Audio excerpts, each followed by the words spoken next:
Hi! I'm Ella Love Miss Tijo and we're going to cook Kenny Rogers style chicken.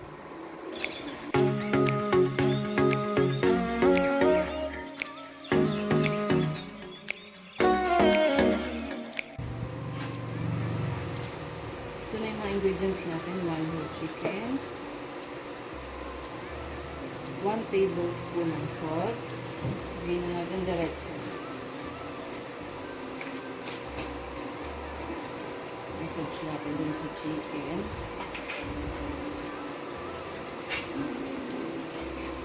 Pwede natin butasan yung chicken sa mga leg sa thigh niya para pumasok na. Tsaka yung mga ilalagay natin. Tapos, lagyan natin yung salt sa loob. Dito matigas yung chicken.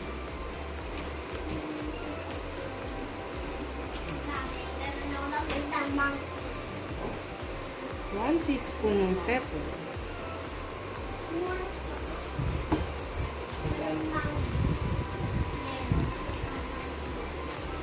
Massage din natin.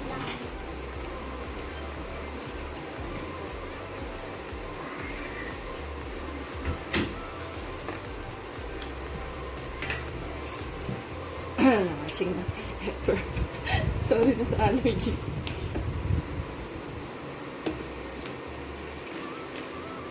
Yan, pwede hanggang loob din. Matigas kasi yung chicken ko galing freezer. Yan. Tapos, lagyan natin ng 2 tablespoon ng soy sauce. Ito yung soy sauce natin. This is 1 tablespoon.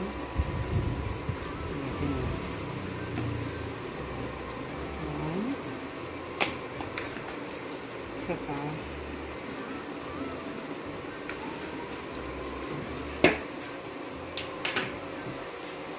massage din natin.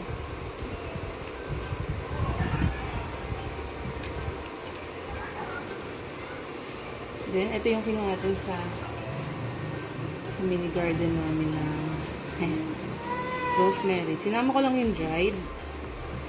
Kasi sayang din. Maubos na sa loob.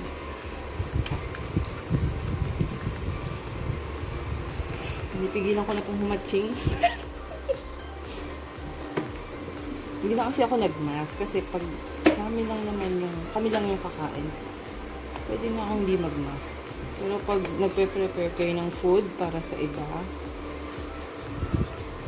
maganda magmask kayo. Hindi natin sa loob.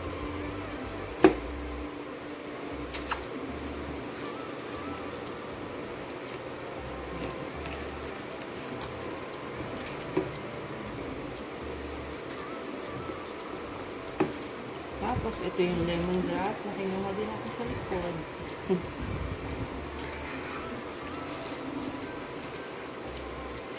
Bunot-bunot lang.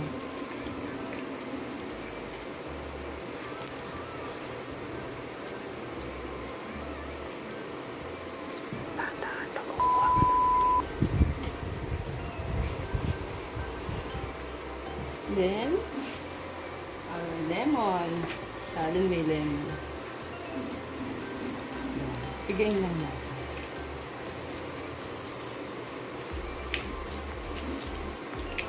Yung pinakamasarap sa chicken kasi dito magkakatalo kung Kenny Rogers talaga siya. Yung tira pwede natin lagay sa loob. Then, garlic. Isang whole na garlic. Hatiin nyo lang sa gitna. Then, i-massage nyo yung sa chicken.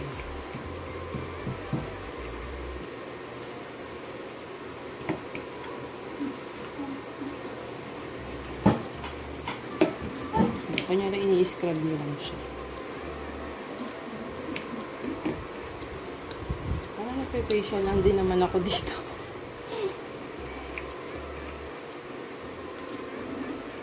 Yan. Tapos, pag na-spread ko na, na-scrub ko na, lagay ko na yung garlic sa loob. Pwede kayong mag-gloves sa plastic gloves kung gusto nyo. Pero, hindi na. Nalala ko yung sarili ko na talaga gumagamit ng gloves. Pero kung nagpe-prepare kayo ng food para sa celebration, kung may mga bisita, pwede kayong mag-gloves talaga. Tsaka dapat nakamask kayo. Kasi taga ibang bahay na yung kakain. Para safe na rin. Yan. Tapos yung lemongrass, hindi ko hinati. Tutuin lang natin. Lagay natin sa loob ng chicken. Pasok mo lahat dyan. Kemi-kemi lang yun.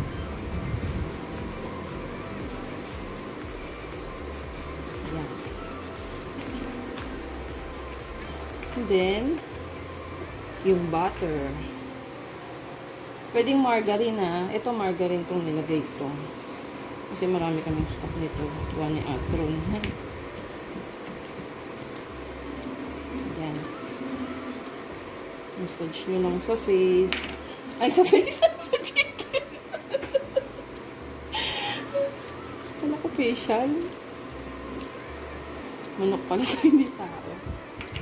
Tapos lagyan nyo ng butter yung loob. Yung inner skin niya. Para pag nag-melt, pasok siya sa loob.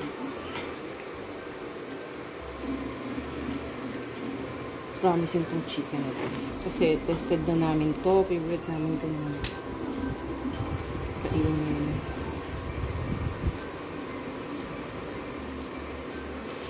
Pag nagpo-post kasi ako sa social media, or My Day pala, hindi pala ako nagpo-post. My Day kami. May mga nagme-message ng ingredients. Paano ko daw ginagawa. Nila ko ng YouTube. Yan. Pag namassacre nyo na siya, ganyan nyo lang. Last na lalagay natin na ingredient, yung pandiin natin. Lemon zest. Yung balat ng lemon, ang kukunin natin. Kukuha lang ako ng shell. Wait. Ito na. Ito na. Shred natin yung lemon.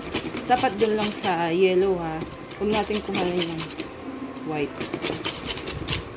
Kasi mapait yung white.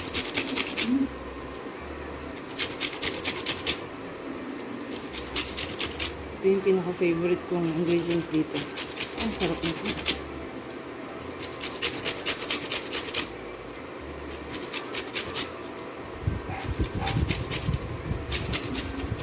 Dapat kapag gumahawak kayo ng chicken, kung ano yung hawakan nyo, dapat hugasan nyo mabuti ha. Kasi pag hindi nyo hinugasan, yung kamay nyo, may mga kakapit na salmonella, kaya may dapat safe din.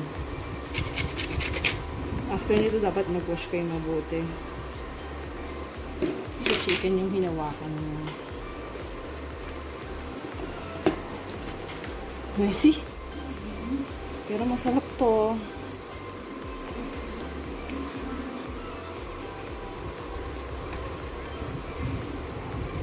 Ang bango yung zest. Lemon zest. Yun ang pinaka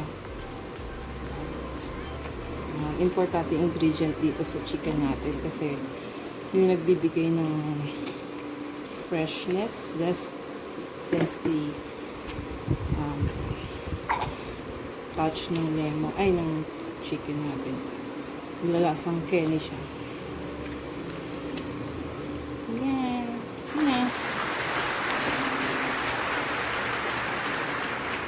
Good morning! Ito na yung chicken. Nakaset na siya, 45 minutes, tapos 200 degrees Celsius. Hintayin na lang natin. Magic, nabaliktad ko yun. Lagyan siya ulit ng butter yung kabilang part.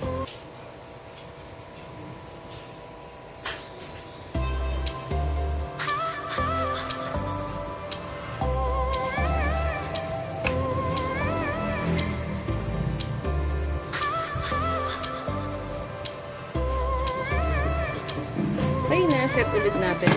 45 minutes, 160.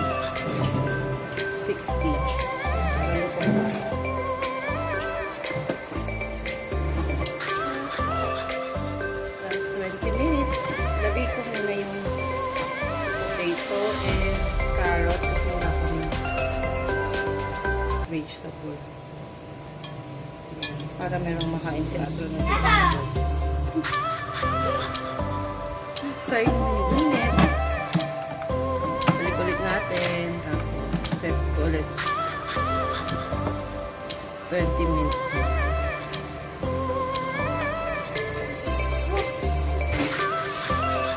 Tapos ko yung potato, tsaka carrot. Medyo hilaw pa yung ibabaw ng chicken. Kaya another 15 minutes.